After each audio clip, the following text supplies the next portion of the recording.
German business sentiment improves as corporate earnings come under the spotlight. Welcome to Market Insight, I'm Ramzan Karamali.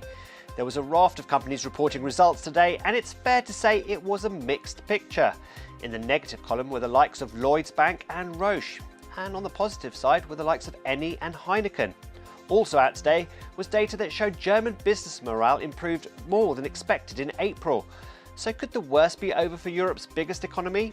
Well, to help answer that and more, I'm joined by Janet Moy, Head of Market Analysis at RBC Brewin Dolphin. Janet, thanks so much for joining us. Well, let's start with that IFO Business Climate Index in Germany. It rose to 89.4, the third rise in a row. This looks like a trend. So is the German economy out of the woods? I think this is a good sign, and you can trace it back to the recovery in some of the economic data that is very important for Germany's economy. For example, you can argue that the manufacturing sector is still in contraction, but actually I think there are some tentative signs of recovery. And if you look across globally, the manufacturing sector is seeing really signs of green shoots. So I think that is a positive, particularly for Germany, which is so export and industrial sector oriented.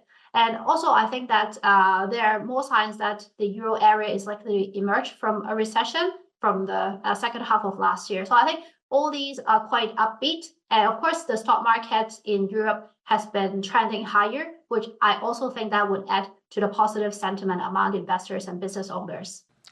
Now let's look at some of the earnings results that came in. Overnight, we heard from Gucci owner Kering. The message was pretty bleak, forecasting a 40 to 45% fall in half-yearly profits. What did you make of what you heard? Yeah, I think we already had a pre-warning that the Gucci brand is not doing so well, particularly in China. And we think that this ultimately is a matter of the slowing Chinese demand, but also I think more specifically is to Gucci's brand, which is basically 2/3 of Kering's operating profit. And their brand is arguably not as a timeless luxury brand like LVMH or Chanel or Hermes. So I think they're subject to more volatility in terms of the sales. And when the Chinese consumers have to really pick a luxury item to spend, probably Gucci may not be that pick. So I think that is a big problem there. They're trying to turn it around. They're going to have some new collection rollout, but I think it could take time and quite challenging to prove to investors of its growth going forward. Now, another firm with disappointing Q1 results was Roche, but the Swiss pharmaceutical giant still thinks sales growth will return this year. Why the optimism? Yeah, I think there are a few reasons. So first of all, I think the top line growth has been hampered by the strong Swiss franc, which of course would impact the reported sales in Swiss franc. So that headwind is likely to subside because we saw that Swiss franc actually have weakened quite notably after the Swiss National Bank has cut interest rates. So that's one headwind kind of alleviated a little bit. And secondly, I think they mentioned the COVID-related testing products. It has been a drag. Obviously, we know that COVID is kind of over, but that drag is likely to go away from the next quarter onwards.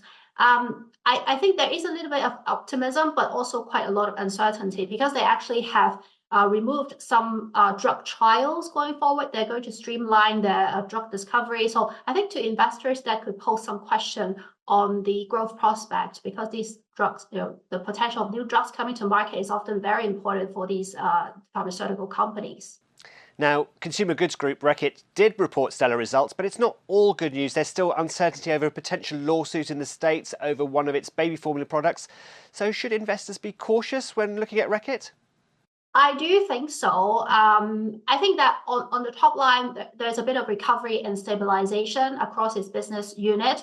But as you mentioned, the litigation risk is actually still very high in the US. Potentially, you're talking about several $1 billion of potential claims, right? And this is still one lingering factor yet to be resolved. And also another concern that we have is in terms of its capital allocation decisions over the past years, it has been pretty poor. For example, the Mead Johnson, it has to write off 10 billion of its value. And also there has been 3 CEOs since in the past 13 years. So we feel that there are probably better opportunities in the consumer healthcare business elsewhere in the UK. Now, Britain's biggest mortgage lender, Lloyds Banking Group, saw its profits tumble in the first quarter. Why did it perform so badly? And I think mainly it's because of the decrease in the net interest margin, which is basically the difference between what they get from lending money versus what they pay to the depositors. So obviously, the higher interest rate environment has been beneficial for net interest margins, but as the interest rates stay high for long, consumers can actually go hunt for bargains with the other banks. So they actually have to provide a high deposit rates to attract consumers, and at the same time, the loan growth has been, not as good because of the slowing economy. So I think that overall has a hit to the net interest income, which is the most important part. And of course, with it being the largest UK mortgage provider, the slowing housing transactions also was a bit of a hit, and there has been also higher expenses in the business as well. So that's why we're seeing a hit in the earnings and its share price. Janet Moy from RBC Brewin Dolphin, many thanks for your thoughts. And that's Market Insight. Don't forget you can watch more videos on Reuters.com.